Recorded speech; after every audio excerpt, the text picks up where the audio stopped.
Welcome everybody to the Overwhelm Cure. This is a mini workshop with me, Susan McCulley and Nathalie Pincham. And we are delighted that you are here. If you are here with us live or if you are joining us on the recording, it feels like a really important time of year to be talking about these things. And Nathalie and I have been cooking this up for a while. And so we are excited to share it. So Nathalie's going to start with an introduction to stress and overwhelm. And just before I do that, I just wanted to give a quick introduction around who I am as a coach, and Susan as well. I'm going to invite you to do that. I'm a success coach and also a business consultant, and I work with business executives and entrepreneurs in areas around burnout and leadership and high performance, primarily. This is a topic. This topic of overwhelm and stress and burnout is one that I see a lot with my clients, and I help them make that shift that they need to make so that they can start to achieve their goals instead of getting stuck in that place of overwhelm. And I'm really happy to be here with you all to discuss this, because like many of you, I have also experienced a lot of overwhelm and burnout. And before I became a coach, as the director of a nonprofit, I was, also running a business, right? And I was consulting on several businesses, and I had a young child at home.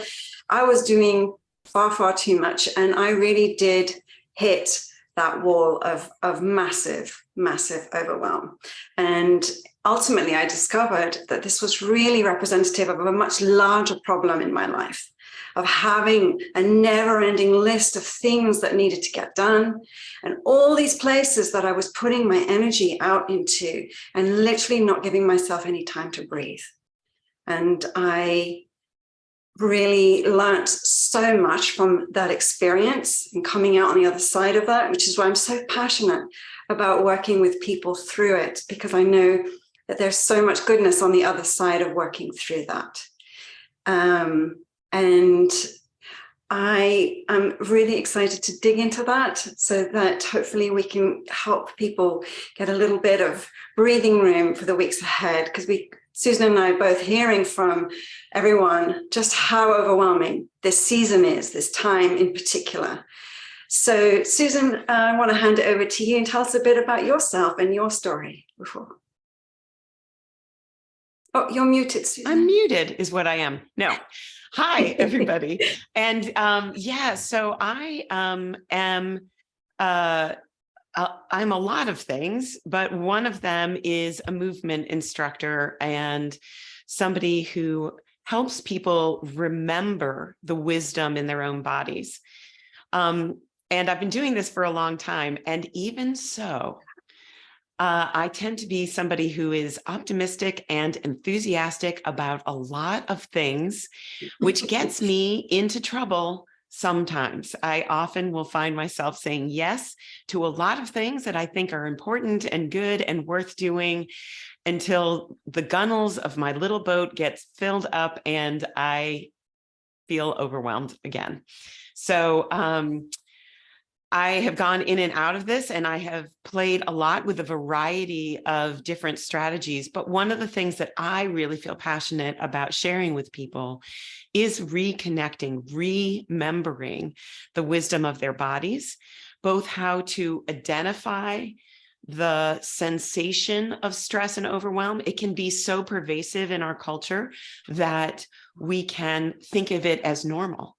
And I want people to remember that it's not normal, and to notice that sensation. And then what do we do once we're in it?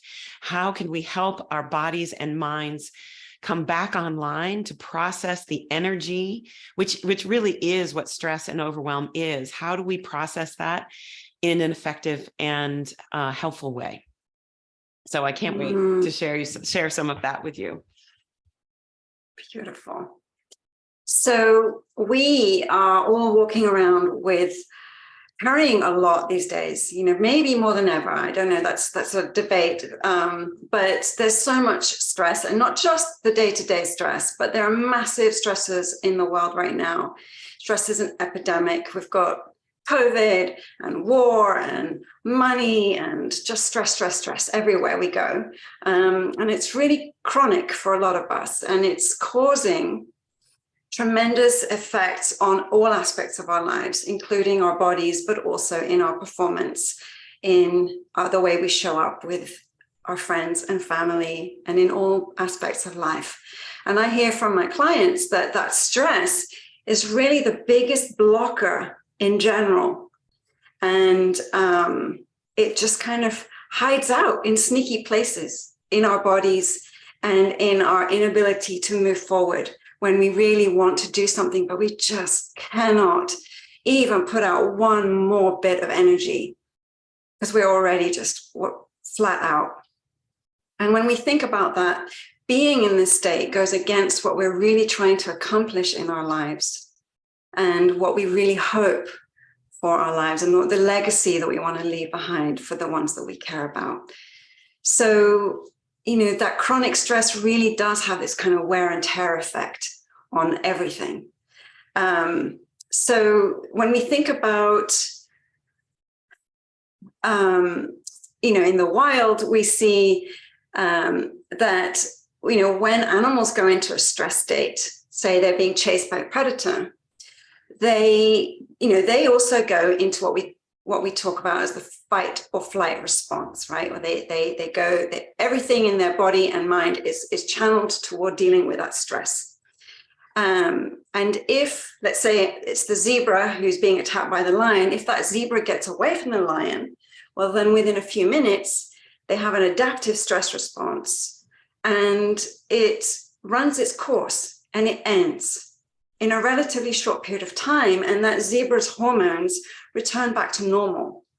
And it's back to being able to rest and digest its food properly. And so that stress state was temporary. But for us as humans, we still have that adaptive stress response. But the threats that we face in today's world are pretty difficult to move through that entire stress cycle. Right. So we don't actually go into full-on fight in many situations. And so we don't get to full-on go through the whole cycle. So what I want to address here is that a lot of times we have beliefs that we carry around, and all day long they get triggered, right? We get activated. We get stressed. And when we notice the belief systems and we dig into them, which is what you can do in coaching, we often find that at the root, we have feelings that are being triggered by the things that are happening in our lives that are really undermining our well-being and our sense of ease in the world. These are feelings of being inadequate, of not being good enough, feeling unsafe for various reasons, and just generally afraid. And when these fear feelings get activated, we go into an immediate stress state. Doesn't matter if it's just your colleague who just said something to you and now you think, I'm not good enough. This isn't going to work well for me, right? You are in that stress state. Your cortisol level is raised. You've got that stress hormone secreted into your bloodstream. And in that high stress state, we are unable, because of our modern lifestyles, to complete the full stress cycle. We have nothing that indicates to our body, it's okay, you're safe, everything's okay. Go back to being able to rest and digest and be at peace. Instead, we sit at our desks and we're flooded with these stress hormones, and it impacts every tissue in our body, and it starts to erode our physical health, but also our nervous system. And these thought loops that are triggering all of this just get further entrenched, right? We're running these loops over and over again. So if we stay in that stress state, we end up just burning a lot of fuel, both in our physical capacity and our mental capacity. It's just getting used up much faster than if we're in a state of peace. We're not, we're really overtaxing our brain. And we have just finite resources, right? We have just so much willpower we can use every day. So we just have so many decisions that we can make every day.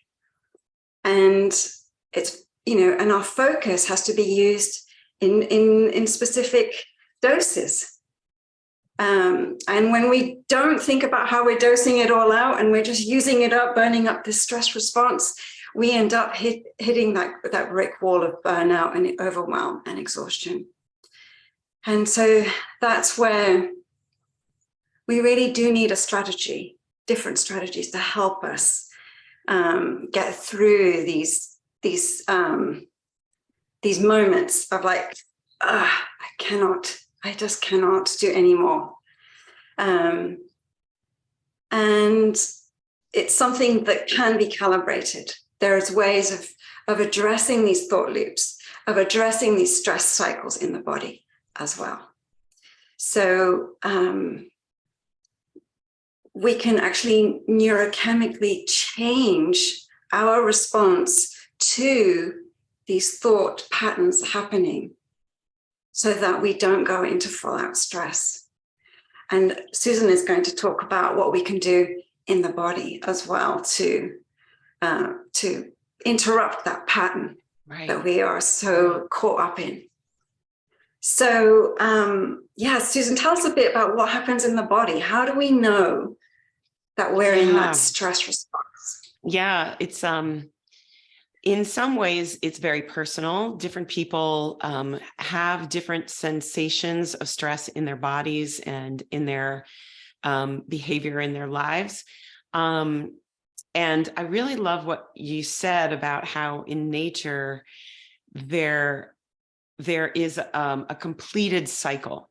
So if a creature is in threat, they do whatever they need to do to get out of that threat. But once they're through, they are able to there's a variety of behaviors that an animal will do to complete the stress cycle. And just as you said, we, on the other hand, tend to go back to our desks and just be like, holding on to whatever it is that has happened, because it isn't a lion, right? It is just our colleague, or just our boss, or just our kids, or whatever has triggered us. And I think that this is where we get into the loop. We get into the loop of the conversation is over, the source of the threat may be over, but our ability to metabolize it is not complete. But we get stuck in this belief that is, all right, the fight is over, so I should be done with this, when in fact we have more to do in order to get us back to our peaceful state, our homeostasis state. So different people have it in different ways. For me, I tend to carry a lot of stress and tension in my jaw. The jaw is one of the strongest joints in the body, and it's a place where we can bite down and just hold on for dear life through the jaw. Neck and shoulders are also places that we can hold tension. And the pelvis is also a place that is often sort of overstabilized by stress. And therefore, it's just like all of these tactics, these physical manifestations, hold the stress in rather than letting it process through. And so one of the things that I really invite people to do is to identify for themselves, like, where do you feel it? How do you know that you are in a stressed situation? And that may seem like a sort of simplistic question, but often what people say is emotional or thought states, which can be helpful. But what I'm really interested in is then going deeper.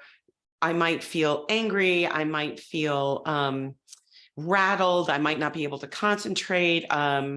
I might feel closed down. But then go deeper and ask yourself, where is it in my physical body? The more we are aware of what it feels like in our body and where it lands for us personally, the more easily we can address and let go of that accumulated stress and tension. Absolutely. Yeah. So, I mean, where is it for you, Nathalie? How do you know in your body where it is? So I get it in my shoulders, and I will tell you that when I sit and I ask myself these questions, like you were just saying, I literally notice that my shoulders are up here. I'm at my desk typing, and my shoulders are up here, and I'm like, "What is this? This is ridiculous!" And I just let it go, and then I instantly feel better. And just like that, just that question of where am I experiencing this in my body?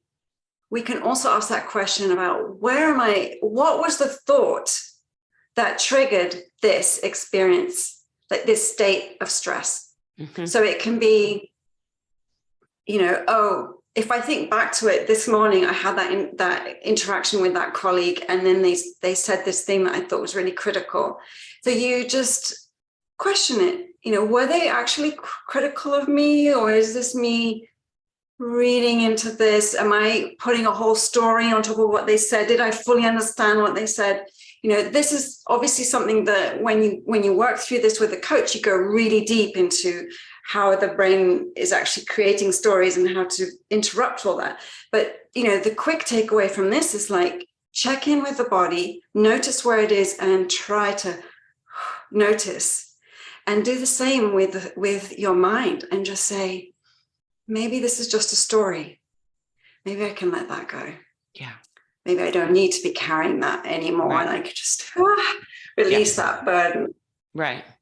Yeah. One of the things that happens when people come to my classes is they will sometimes come to me at the end of class. I always know this happens because everyone else is left, and one person kind of comes up to me at the end and says, "You're going to think I'm crazy, but when we were doing those shoulder things, it could be anything. Could be, I wanted to cry. I wanted to scream. I wanted to laugh. Like there's something, and we know it literally gets trapped in the body.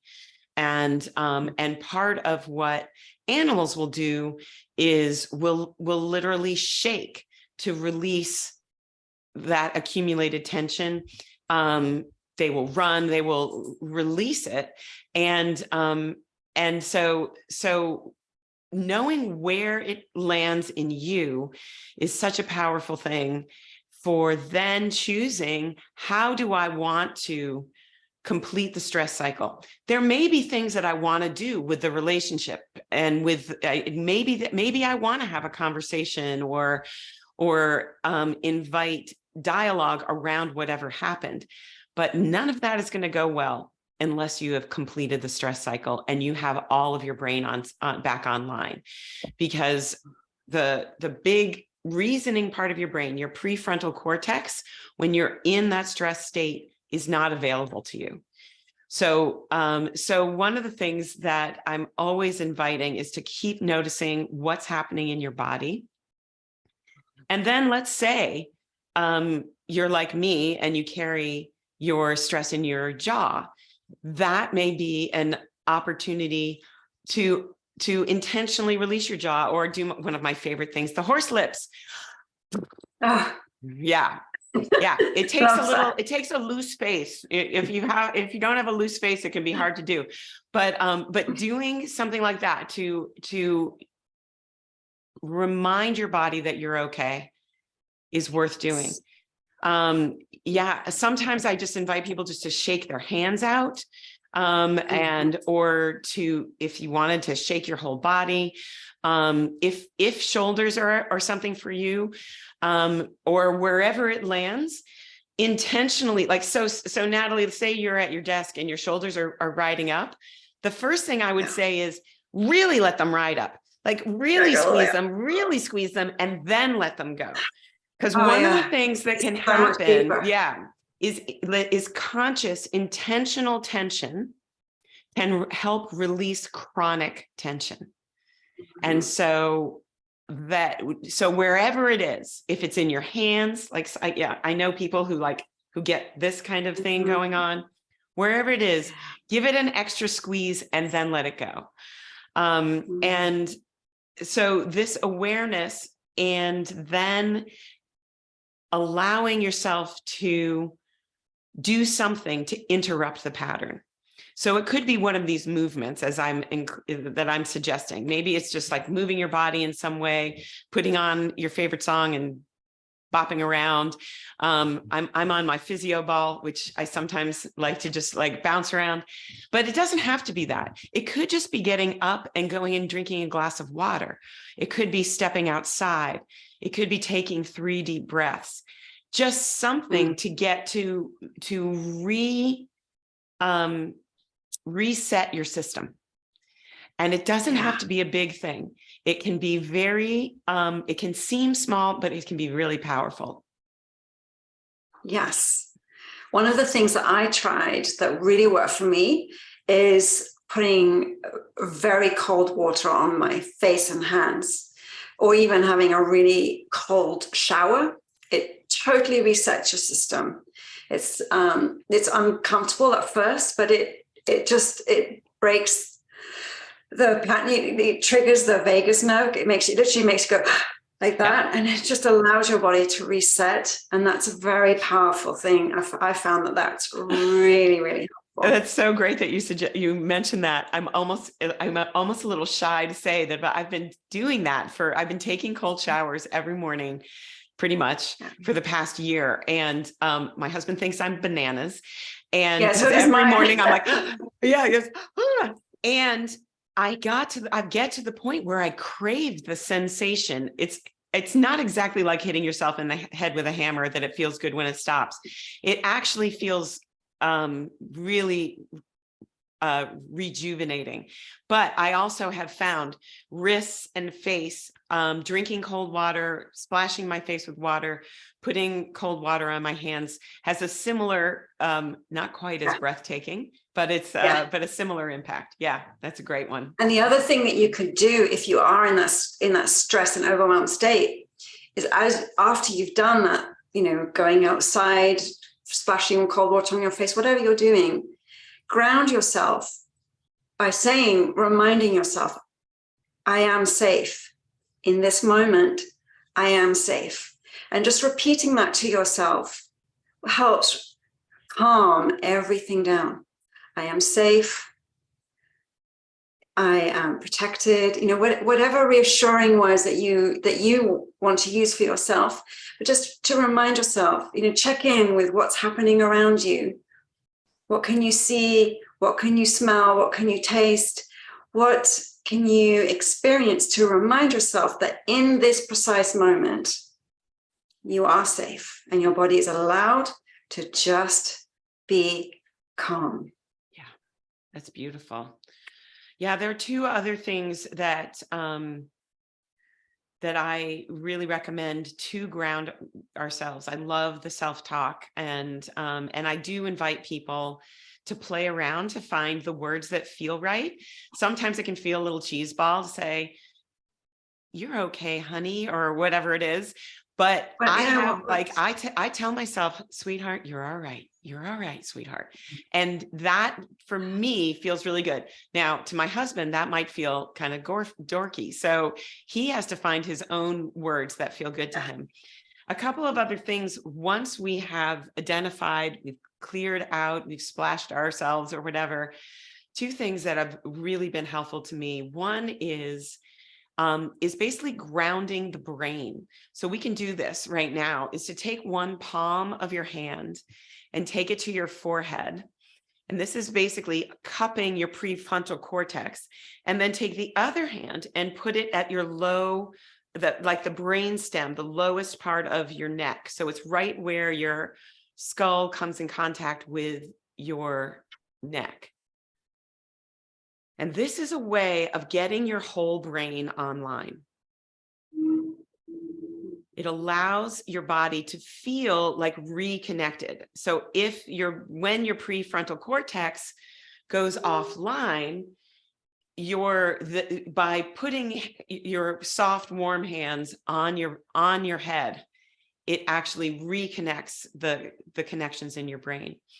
Another great thing to do is an acupressure point. If you take the thumb of one hand just to the base of your other thumb, so this meaty part of your thumb, and as you inhale, gently push down into the meat of your thumb, and as you exhale, gently release. It's not a big movement, but even for me, just doing it one time, my breath gets deeper. And a deepened breath is another signal to the nervous system that you're okay, that that you are safe, and so this one, say something goes sideways during a meeting, you can do this under the table, right? Nobody has to know that you're resetting your nervous system because that guy or that person said that thing, right? You could do this at the holiday dining table, right? Is to give yourself a little reassurance that will therefore help your breath regain its fullness and really settle down your whole system.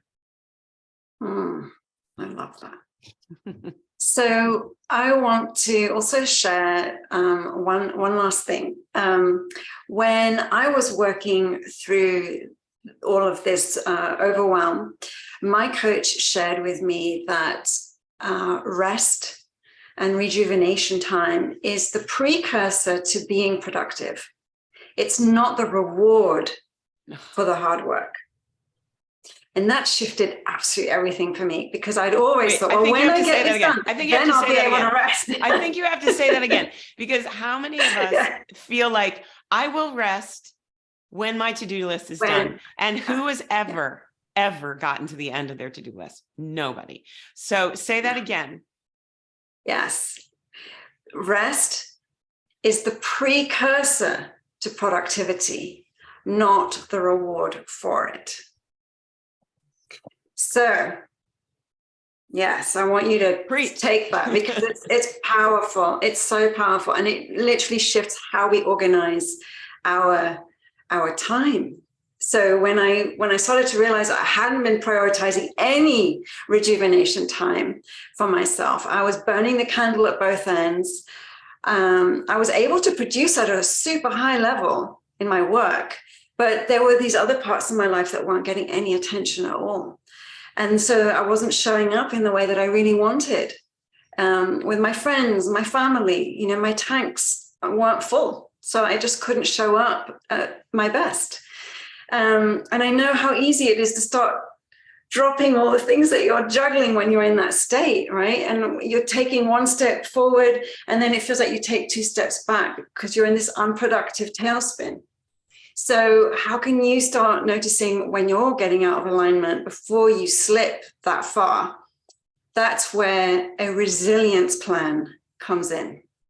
So your resilience plan is all about making sure that you're resourced to stay out of your danger zone, that danger zone of overwhelm and overstress, and instead stay in your success zone, right? Your best self zone, whatever words you want to use to describe that.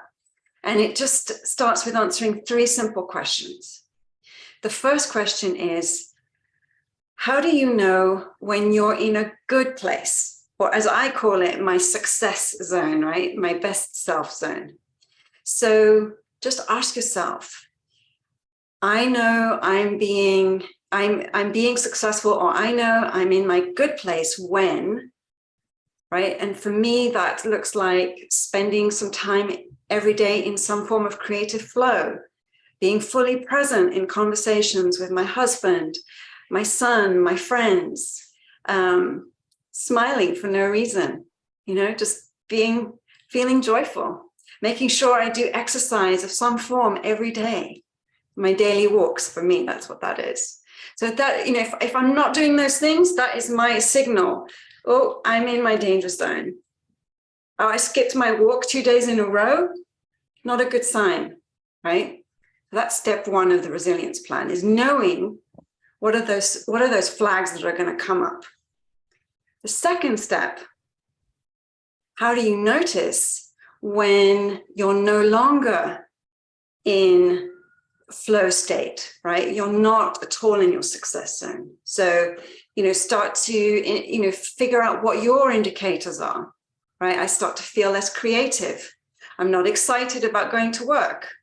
I'm, maybe eating slightly unhealthy food, spending a bit too long watching Netflix, whatever it is. I'm just not feeling very motivated. So identifying those clear indicators that the balance is off can really tell you, right, it's actually time to double down on your self-care, right, before you really start to go into the red of your danger zone.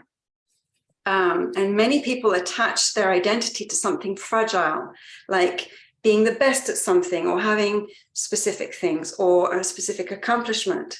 And then when something goes wrong and they're not able to be that, then they spin out. So for example, I have a client who said, I have to host my entire family for Christmas, and I'm the hostess with the mostest, and I have gifts for everyone, and I make all the food, and I just don't think I can do it all this year. And so now she is in this tailspin. Who am I if I'm not that heart of my family holding everyone together? Who am I then? Right? But that's working through that is really, really helpful to pull her out of overwhelm, right? Just to question those thoughts, those assumptions about who she is. And, everyone is still going to love her, even if she doesn't serve the 5-course meal on Christmas Day, right? So the third part of the resilience plan is what is your keystone habit or your key resources that you can use to stay in your good place or get out of your danger zone. When you start to feel I'm in that danger zone, what is it that you can put together? So I want you to put together like a little resilience kit for yourself. So it can be the hold that Susan just showed us. It can be having a cold shower. It can be going for a daily walk. Or I feel like I'm going into my danger zone, therefore I am going to make absolutely sure I'm going to call my best friend. Every time when I speak to her, I feel awesome afterwards, and it resets everything. So that can be part of your kit. Talk to your friend and say, what, shall we do that for each other? Sure, she'll say yes. It can be simple things like choosing your favorite meditation. And making sure that it's saved on your phone. And when you feel like that gunky feeling, just, okay, I'm going to take 5 minutes and I'm going to do my meditation. And I'm going to do the shaking that Susan told us. And then I'm going to take 5 deep breaths and see if that helps. Yeah, that helps. I love that. Definitely. Nathalie, that is so genius. And it's so simple. And I strongly recommend that people write this stuff down. Yes. Right. Yes. Take some time to write this stuff down, because when we need it, we will forget. Yeah. And absolutely. And so I recommend, once you have a nice long list that you could do, things you could do like under the table, but also things that would take you out of the space or whatever, carry it with you, especially if you're going into a stressful situation. I married into a family with about 60 people in it. I come from a very small family. So when I would go and see my in-laws, my brain would go offline at the beginning. I'm much better now. I'm kind of rolling with it. 25 years later, I'm kind of there. But at first, I would just go offline. And I literally had a piece of paper that I had in my pocket. And I would start to frizz out, and I would go, have a cup of tea. Go have a cup of tea, sweetheart. Yeah, because otherwise I won't remember. Yeah, It can even be a reminder on your phone. Yes, right? that's genius too. It can be a Yeah. calendar reminder, Yeah. or it can be in your notes on your phone, if that's something that it can, there's, I have my client, she has put a little basket together for herself, and it has some essential oil in there and a little card, and she's written her 5 things that she can do. And she has, I think, like some hand creams, or she gives herself a hand massage, smells the essential oil, does her 5 things. She feels great after that, so that's a nice way to have like a visual reminder, visual cue to support you in this. Yeah, absolutely. The other thing I wanted to suggest as a resource that has been really helpful for me in my understanding of stress and my own processing it is a book called Burnout by Emily and Amelia Nagoski. Yes, they are twin sisters who are genius, and they explain the brain science, the physical ramifications of stress and overwhelm, and how research has shown the various ways of processing that stress in such a digestible way. So I strongly recommend their work. They're both amazing. Yeah, I agree. I love that book. It's very, very powerful. I'll put it in the chat. And we'll put it in the notes and I love that, Elena. Thank you. Elena put a note in the chat about that your parents had ways of dealing with their stress and overwhelm that seemed super healthy, super helpful. That's amazing. Yeah. Yes, it was in reference, Nathalie, to when you were describing that rest is the precursor of a good day, performance, and so on, and it's not the reward. So yeah, that resonated with me. It's very powerful. That's amazing that you heard that as a young person. I never heard that until like recently. I mean, I honestly have gone through most of my life saying I'm going to put that off until everything else is done, and I guess I never noticed that it never worked. Well, maybe we know it doesn't work, but we don't know what to do instead. Yes, we don't know what else to do. Right. And it does seem sort of counterintuitive, right? It does seem sort of counterintuitive. Yeah.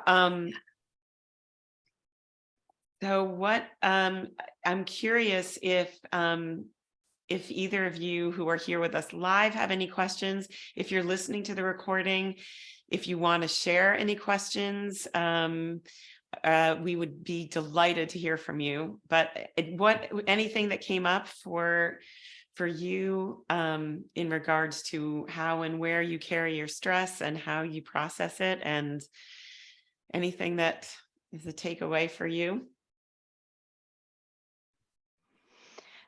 Maybe I can start very briefly. So thank you very much for sharing all these super useful and powerful tips. As you said, it's sometimes it sounds so obvious when we hear them, but then when we are actually in need of them, then it's very difficult to actually find at least one example to do. So thanks a lot. I think the tip of writing it down and carry it with us wherever we are, I think it's very helpful because we don't know always when we will be in a stressful situation. So it's good to be prepared. That's the first thing. The first thing I learned a lot from this webinar, but for me was very powerful also to ask the question, where are the signs from our body that tells us we are in a stressful situation? I never thought of that. I just face the consequences of it. So it's very good to, again, get prepared and start asking yourself this question. And then I really love Nathalie, your resilience plan. This I'm gonna write down for sure. I think it's very helpful, and in for myself, in my own experience, I think get away from the issue, from the problem, from the stress and the danger has always been very powerful, even for just few minutes.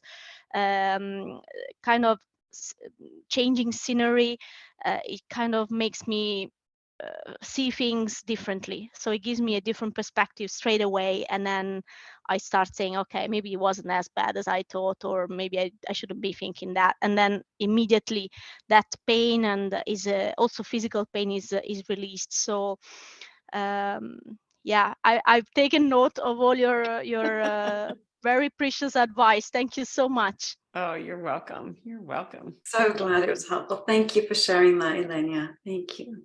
Yeah. Janice, do you have something? Well, I want to thank Elenia for what she shared, because a lot of it was exactly what I was feeling after having listened to both Nathalie and Susan. I tend to be a person who writes everything down. I do things under the table at meetings, to be sure, when I can't write. But I've written down so much during your presentation, and I need to go through all of that, organize it, get it on a brand new list that isn't quite as messy looking as the one that I have it on right now. But you have prompted me to explore some different avenues for addressing that danger zone when I feel it coming on, because I've always had certain ways of doing it. And there's nothing wrong with changing those ways and exploring other ways, because sometimes I'm faulting myself for not being successful at the ways I'm using. So I'm going to be exploring some new ways from the notes I've taken today, and I'll put those down in new notes so I have another written documentation of it all. Yeah, Susan knows I like to do that. I love what you're saying, Janice, so much. And what I'm really struck by is the power of having a wide range of options, of having things that I can do alone, things that I can ask for help with, things that I can do with my senses, things that I can do with my body. That as Elenia said, that there's this sort of, we never know when it's going to happen. And so having a wide range of options, and yeah, it's great to have skills and tools that we've used for a long time, but expanding those and maybe looking at variations on those, really making sure that they actually are working for us in the way we think they are. All of those things can be really helpful. So yes. And I know you're sort of like, you're making a joke about like reorganizing it, but I do think that this part of what's so important here is integrating this information in a way that works for you and that makes sense to you. So yeah, reorganize it away. And I too, like Elenia, was lucky. I had parents who, when I was a child, would tell my brother and me some things to do whenever we were getting either stressed or angry or couldn't figure things out, and just and one of those things I still do today, which was always what my dad would do, would be to just slowly go outside and pick up and collect leaves and look at different things outside, and forget all the other stuff that was inside me. Just get out there and do that, and that's something I still love to do. Yeah. That's so powerful. Yes. Oh, I love that. Yes, connection with nature is so restorative. Yes, it does kind of give you that bigger perspective. It reminds you of your place in the natural world, and that Right. your feelings are not gigantic like they can feel sometimes. Yeah.